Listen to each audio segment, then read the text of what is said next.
Honoring Black History Month, sponsored by Window World and Mazda Toyota Manufacturing.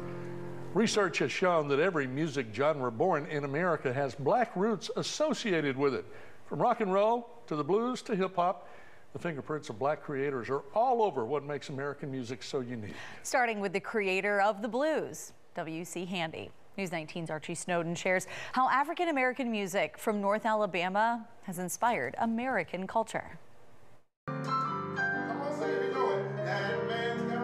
Musician Pernell Cunningham plays the song St. Louis Blues, widely considered the biggest hit by the legendary W.C. Handy, who created the song while traveling to the World's Fair in New York. And he traveled on foot because that's where he stayed under the Ayers Bridge in St. Louis. And that's where the song St. Louis Blues comes from.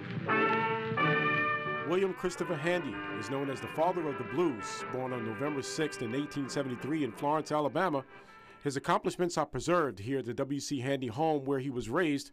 His father, a strict Southern Baptist minister, did not approve of his choice of music. His love for music was a disappointment to his father because his father wanted him to be a minister or a preacher. But W.C. Handy followed his dream, leaving his home after high school and joining a minstrel band and traveling to the United States and Mexico and Cuba, which is unusual for a black man at the time, all while creating a music genre that became popular throughout the world.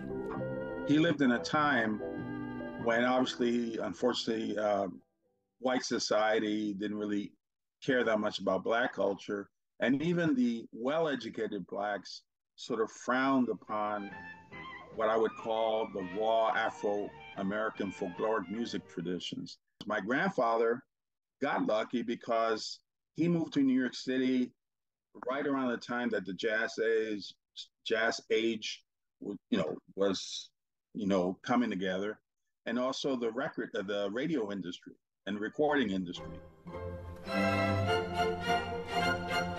The inspiration of the plight of W.C. Handy stands as a benchmark for the musical creative force of producer, orchestrator, and conductor, Dr. Henry Panyon. I would have to say that I'm a direct product of W.C. Handy in many ways. And to be on the Hill at A&M and the experiences that I got there, he was the first band director, I believe, at A&M, and formed the band. In keeping with his inspired roots, Dr. Panyon has conducted and arranged for the world's greatest musical talents. For their names like the Lionel Hampton Orchestra, and after Lionel died, I was the first one to conduct that band in concert. Before then, it was all Lionel Hampton. The Commodores, Lionel Richie, whom I recently had on the World Games with me here in Birmingham and arranged for him. So I've always been a sponge. And the history of musical excellence from North Alabama continues to flourish.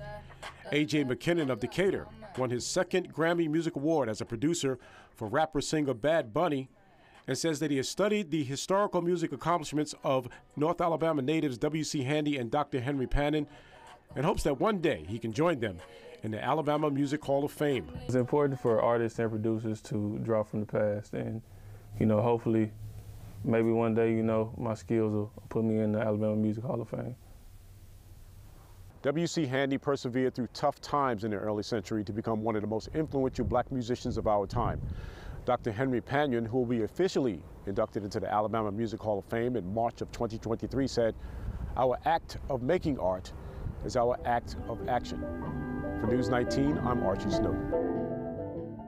And if you'd like to see more stories from our Black History Special, just go over to WHNT.com and search Honoring Black History Month. There's so much history around here, and especially when you link it back to music. Yeah. Just the Shoals in general is just a hotbed for all of that history. From the Shoals to Lookout Mountain, because you got Alabama, the boys from Fort Payne over there too.